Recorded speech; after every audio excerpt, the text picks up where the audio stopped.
പേടിക്കണ്ട, ഇയാള് കാസിം. ഇവിടെ എപ്പോഴും എന്ത് സഹായത്തിനും ഇയാളുണ്ടാവും. കാസിം, എന്താ ഇത്? പോയി ഗേറ്റ് മുന്നിൽ നിൽക്കേ. വർഷ, ഇഷ്ടപ്പെട്ടോ? വീടാണോ? എല്ലാം.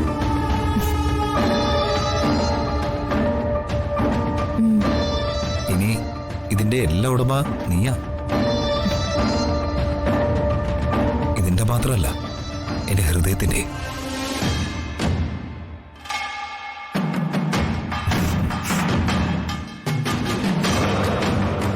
വർഷ അന്ന് പറഞ്ഞ് ഞാൻ ഓർക്കുന്നു.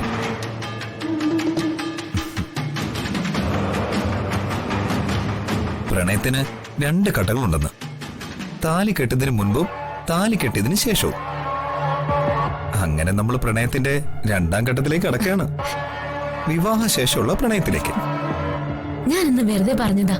അതൊക്കെ ഇപ്പോഴും ഓർക്കുന്നുണ്ടോ? പിന്നെ നമ്മുടെ പ്രിയപ്പെട്ടവര് പറയുന്നത് മറക്കാനുള്ളതല്ലോ. ഒരാളെ കാണുക, ഇഷ്ടപ്പെടുക, സ്വന്തമാക്കാൻ തോന്നുക. സ്വന്തമാക്കിയ ശേഷം ഓരോ സെക്കൻഡിലും ഇഷ്ടം ഇങ്ങനെ കൂടിക്കൂടി വരിക. അതൊരു പ്രത്യേക വൈബ. അതിന്റെ ഒരു ത്രില്ലാണ്. ഇനി മുതൽ വിവാഹത്തിന് ശേഷമുള്ള പ്രണയം അത് ആസ്വദിക്കണം എനിക്ക്.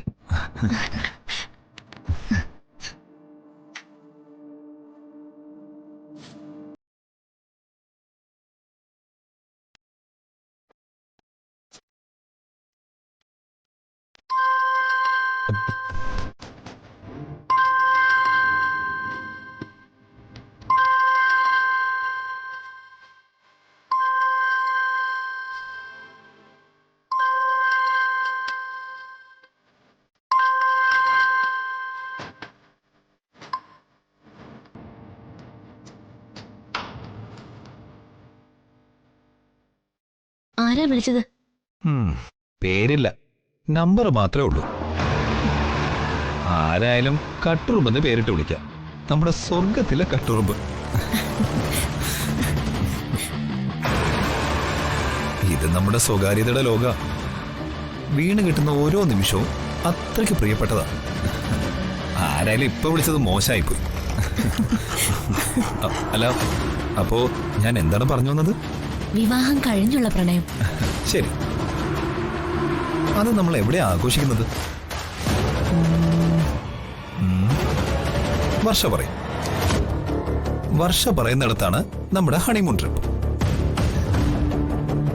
Paris, Bali, Mauritius, Malaysia, Singapore.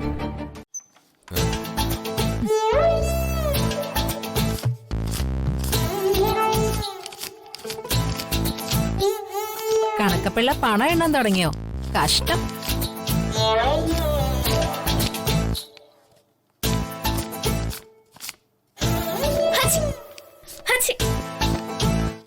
അച്ഛാ, ഒന്ന് അടച്ചു വെക്ക്.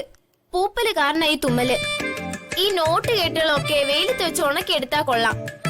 ഈശ്വര, ഈ നോട്ടൊക്കെ ഒന്ന് നിരോധിച്ചിരുന്നെങ്കിൽ. പോയി കുളിച്ച് വൃത്തിയായി ബ്രേക്ക്ഫാസ്റ്റ് വെട്ടിവിഴുങ്ങി ട്യൂഷന് പോകാൻ നോക്കടാ. ഇന്ന് അടുക്കളേന്ന് പച്ച വെള്ളം പോലും കിട്ടുമെന്ന് തോന്നുന്നില്ല. അതെന്താ മോനെ? പിശുക്കന്റെ പണം കണ്ട അന്ന് പട്ടിണിയായിരിക്കും ഫലമെന്ന ബീന ടീച്ചർ പറഞ്ഞത്.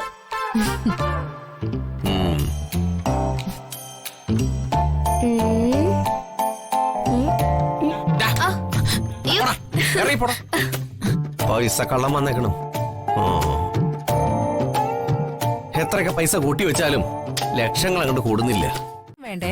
എടി, ബാങ്കിലിട്ടാൽ അത് രേഖയാണ്. സോഴ്സ് കാണിക്കേണ്ടി വരും, പിന്നെ ടാക്സ് അടക്കേണ്ടി വരും. ഞാനൊന്ന് ചോദിക്കട്ടെ, എന്തിനാ ആർക്കും ഒരു പ്രയോജനം ഇല്ലാതെ ഇങ്ങനെ പണം കൂട്ടിവെച്ച് കാവലിരിക്കുന്നേ? അതിന്റെയൊക്കെ പിന്നിലെ ഈ പ്രകാശന് ചില വ്യക്തമായ കാഴ്ചപ്പാടുണ്ട്. അല്ലാതെ വെറും പോങ്ങനൊന്നും അല്ല ഈ പ്രകാശൻ. കുറച്ച് ഭൂമി വാങ്ങാൻ ഞാൻ നോക്കി വെച്ചിട്ടുണ്ടെന്ന് ഞാൻ നിന്നോട് പറഞ്ഞിട്ടുള്ളതല്ലേ? ഈ പണം കൊടുത്ത് ആ ഭൂമി ഞാൻ സ്വന്തമാക്കും. എന്നിട്ട് ആ ഭൂമി ഈട് വെച്ച് കിട്ടുന്ന പണം കൊണ്ട് ഞാനൊരു വീടും വെക്കും. എനിക്കും നിനക്കും ഗോകുലിനും താമസിക്കാനായിട്ട് അതിമനോഹരമായൊരു വീട്. ആ അതിനുവേണ്ടിയുള്ള ശ്രമത്തിലാടി നിന്റെ ഈ ഭർത്താവ്. എന്നും ഓരോരോ കൊതിപ്പിക്കുന്ന കാര്യങ്ങൾ പറഞ്ഞ് എന്നെ വിഡ്ഢിയാക്കുകയാണല്ലോ നിങ്ങളുടെ പതിവ്.